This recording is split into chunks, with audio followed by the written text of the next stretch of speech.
send in whatever questions they want. The thing about it is that we need to be educating our young people. Yeah. We need to be, look, if the church would stop acting, excuse me, so prim and proper, Yes. like we can't talk about these things. I mean, these are real life subjects.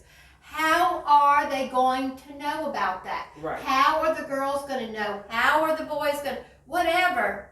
They're going to experiment. Right. They're going to find out from people out there who are doing any and everything. Yes. I don't understand why we don't talk about it. I really don't. I mean, it is something that needs to be talked about. First of all, so sex is when we use our body parts for pleasure. Okay, so Sex is not love, though. definitely not love. Let's say it again. Sex is not love. Sex does not equate love.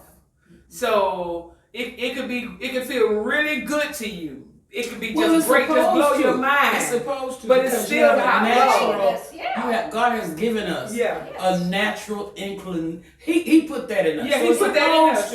Yeah. Right? But what happens is when it's out of order.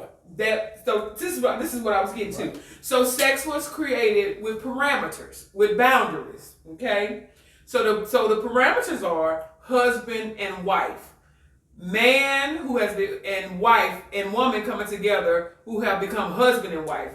Those are the parameters for sex. Okay. Okay, so, wait a minute. Did you write that? No, the Bible. It's in the book. It's in the book. It's in the book. It's in the Oh book. my gosh. It's in Route 66. It's in the book. Why are we not talking about it? Yeah, it's in the book. It's in Route 66. Well, we talk about it, except we talk about it when we're beating people over the head, fornicators, adulterers. Right. Like, so the church talks Right. about it, but just it's such a negative connotation. Exactly. Where, because sex is not wrong. No. But when we don't follow the guidelines given by Right, God right. to have these sexual interactions, Right. that's when it becomes wrong. Right. Okay, so sex itself is not wrong. God created it, nothing wrong with it. Right. God looked at Adam and God was like, it's not good.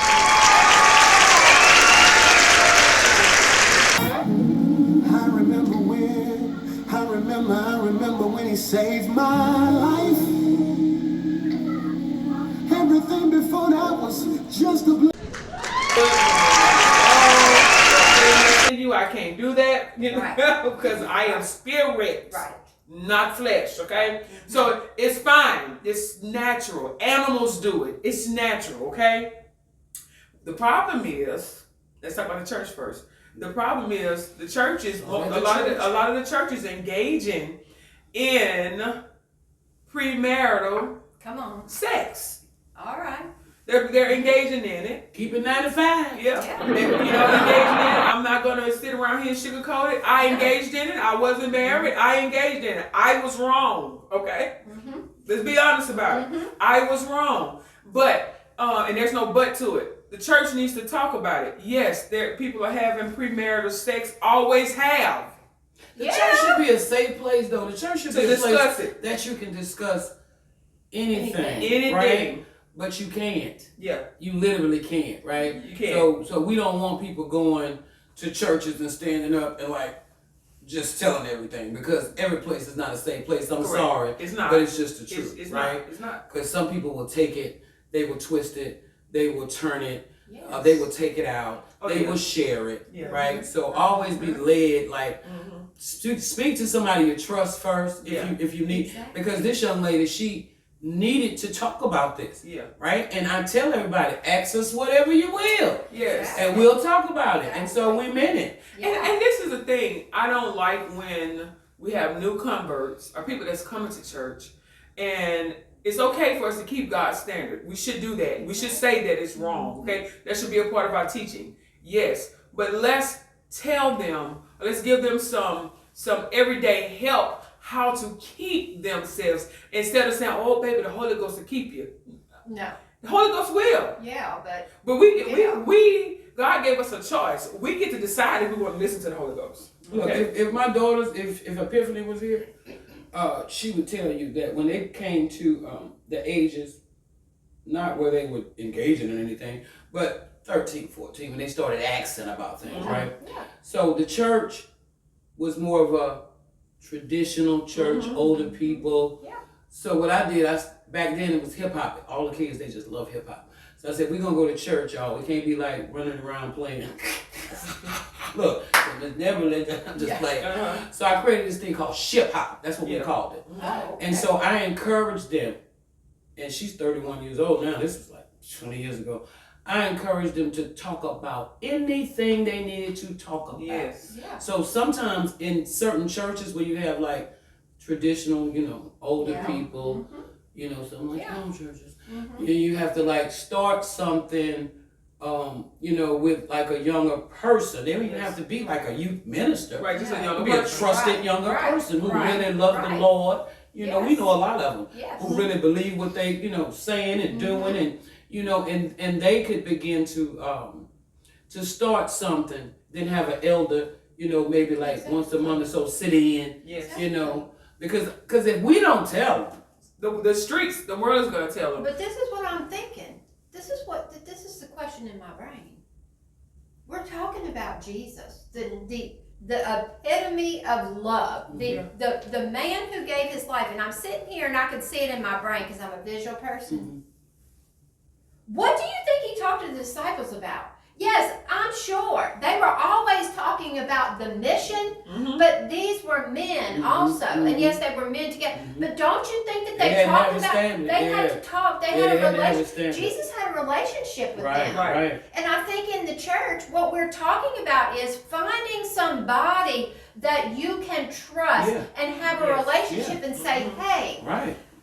Pastor Sai, I need to know about this. What is the standard I'm struggling with this. Right. You know what I'm saying? I'm struggling, Deborah. I'm struggling, Sarah. And even not just young people. No, older people Right. too. Let's go a little higher, right? Right. If you're trying to live single, and you of a certain age, especially if you've been born again, right? Yeah. But before you were born again, that other life, right? You were, participating in, fornication and these things, and then you're born again now. Right. You love the Lord, you want to do the right thing, but where do they go to talk about, well, how do I, handle this? And you remember we used to have them kind of classes.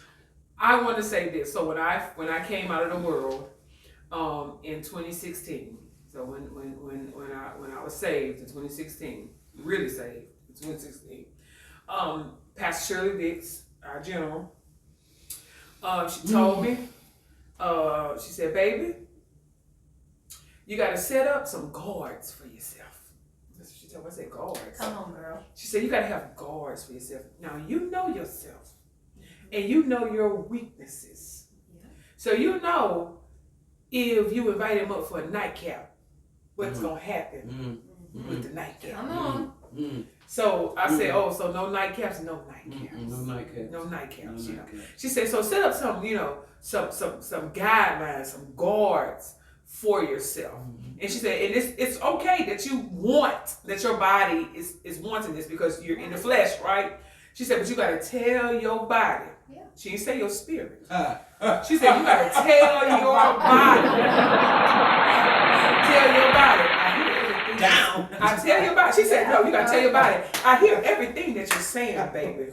But since we don't have a husband, we cannot do that. Oh, Lord. That's good. I hear everything you're saying. I feel everything you're so saying. you don't put yourself in situations. If you're trying to live single, then you don't put yourself in situations that go against what you're trying to do, right? Right. So not only that, like I tell young people, don't even and not young people, not just when I say young people, I'm 62, so when I say young people, I could be talking about people all the way up to 40, right? Yeah, but you're so young. You go, Deb. But another thing I tell them, and that for sure, you can't be having no nightcaps all that night with nobody listening to no certain music, getting no booze, right? Yeah. But not only that, start slow. Yeah. Start slow. Don't even do dinner at first.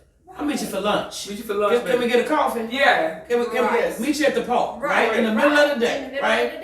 So it's different things that you must put in place if you're serious. If you're You serious. can tell if people serious or not. Because serious people, they'll put stuff in place and they may fail a couple of times, but you saw them put things in place. Put things in place, right? Now, if you not putting nothing in place, right, you're not taking any of the tools. Because people go through a lot to teach, right? Yeah. That's what I loved about our general. She She would teach us. Yeah. When we got to the point where we could teach, she would use us. And then she would bring in other experts. Yeah. Teaching. Look, let me tell you something. Training and teaching is everything. Leads to discipline. I remember when he saved my life.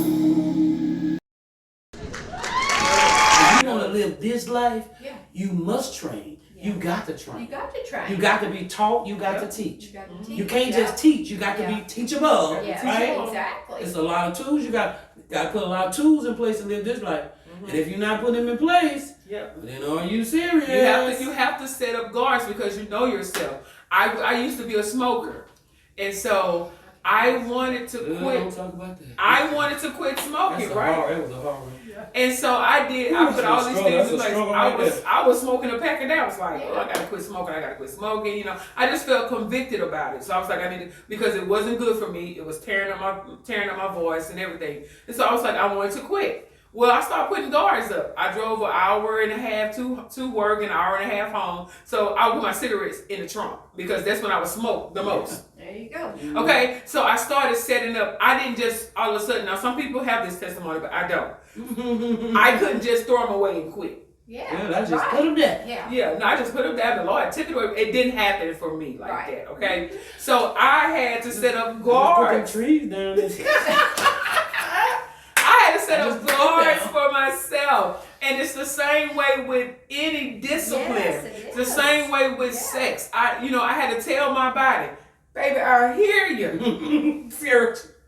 Not today. Well, you've been married all your life. I hear you, baby, but since and all, we don't have a husband. We don't qualify for having sex. But you know what's funny is what you're saying is I could see my mom. My mama would say to me, we have people at our house all the time because I'm a PK. Well, I would be downstairs. I mean, I had clothes on. Might have had a dress, a shorts on, and I'm putting lotion on my legs, doing all this. One day my mama calls me. She calls me in her room and she says, Sarah, you have to stop doing that. When there are boys in this house, I was looking at her like she had 6 heads. I'm like, what's wrong with her? Yes. She said, baby, because boys get aroused by certain things. That's right. And I'm serious. I was like, what is she talking about? You know now. But my mom was very open with that. And she was old school. She believed that you must train Exactly. in the way that you want them to go. Right. Yes. Right? She didn't want to be cool with you, right? Like, well, I'm not going to say that because we friends and she might get upset. No. And that was the reason for training wheels in the back in the day. Right. That's why they had the training wheels on the tricycle. Yes. It's why, we had to graduate to 2 wheels. Exactly. You didn't just start off with those 2 wheels. No, you had to graduate. Our parents, our society, for those type of things, put guards to keep us safe, and that's what God did too. He put guards there. He put parameters around the privilege, okay, because sex is privilege. He put parameters around that pleasure of life too, because sex is pleasurable. He put parameters around it for our safety.